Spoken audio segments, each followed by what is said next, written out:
राधे राधे महाराज जी, आपके चरणों में कोटि कोटि प्रणाम। महाराज जी, विवाहित जीवन में स्वतंत्रता कितना आवश्यक है?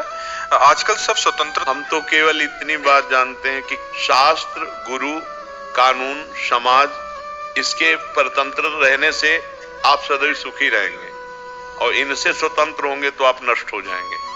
शास्त्र आज्ञा न मानना, कानून न मानना, समाज की धर्म व्यवस्था न मानना, संतों की बात न मानना, ये स्वतंत्रता नरक ले जाएगी।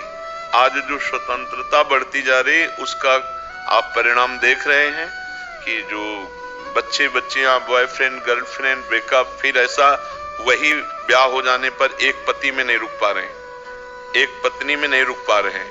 वो अपनी गंदी आदतों के कारण गृहस्थी का जो संबंध बड़ा कड़ुआ होता चला जाए। फिर या तो गुस्सैल स्वभाव हो तो मारपीट करे, नहीं तो बाद में फिर वो संबंध विच्छेद कर ले, क्या जीवन रह गया। बच्चे हो जाने पर भी वो अपने बच्चों का और पति का त्याग करके दूसरे पुरुष से या दूसरे स्त्री से कितनी घटनाएं हो रही। इसका कारण है स्वतंत्रता। ये जो आपने शास्त्र शासन, गुरुजनों का शासन नहीं माना, उसी से आपकी वृत्ति स्वतंत्र हो गई। अब कैसे वो एक जगह टिक सकती है? जो 10 दिन बॉयफ्रेंड ये और 20 दिन ब्रेकअप करके दूसरा, फिर तीसरा, वो जब ब्याह करेंगे तो एक पति में रुकेंगे, वो एक पत्नी में रुकेगा, उसकी वही उच्छृंखल वृत्ति होगी। और जब ऐसा गृहस्थ होगा तो कितना बर्बाद गृहस्थी होगी। तो इसलिए स्वतंत्रता तो जब तक माया मुक्त ना हो जाए तब तक स्वतंत्रता नहीं। शास्त्र के अधीन, गुरु के अधीन, समाज कानून की व्यवस्था के अधीन तो हम पवित्र रह सकते हैं। अब शास्त्र आज्ञा जो है कि जब तक ब्याह न हो तब तक ब्रह्मचर्य से रहना चाहिए। हमारे 4 आश्रम हैं, ब्रह्मचर्य आश्रम, गृहस्थाश्रम, वानप्रस्थाश्रम, संन्यासाश्रम। तो पहला सबका एक आश्रम है ब्रह्मचर्य।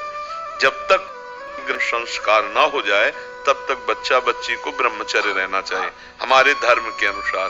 मनमानी आचरण नहीं, ये गंदी बात है, इससे बहुत हानि हो जाती है।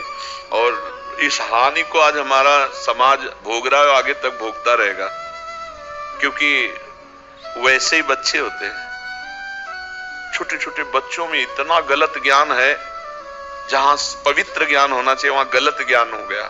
गलत क्रियाओं के वो ज्ञाता हो गए हैं। मोबाइल के पूरे स्पर्श हैं, चाहे जो सर्च करना हो उनको सब आता है। ये छोटे छोटे बच्चों में तो हमारी आगे की पीढ़ी बर्बाद हो रही भारत की। इसी पीढ़ी से राजनेता, इसी से संत महात्मा, इसी से सब बनते हैं। जो आज छोटे छोटे बच्चे इन्हीं में से तो निकलते हैं। अब उनके आचरण, उनके घर के आचरण सब आधुनिकता में भरता चला जा रहा है। न शास्त्र ज्ञान, न शास्त्र सम्मत आचरण, न शास्त्र की मर्यादा की अधीनता।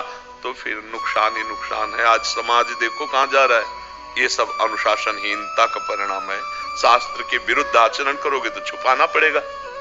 अगर आप धर्म से पाणी ग्रहण करके संतान प्राप्त करते तो कितना मंगल, तब तो थाली बजाते कि संतान हुई, आनंद मनाते। तो हमें लगता है चाहे स्त्री हो चाहे पुरुष हो, दोनों को शास्त्र मर्यादा में रहना चाहिए। अगर शास्त्र मर्यादा में नहीं रहेंगे तो फिर बहुत हानि हो जाएगी। हानि ही हानि है। जो आज व्यसन बच्चों में बढ़ रहा है, नशा बढ़ रहा है।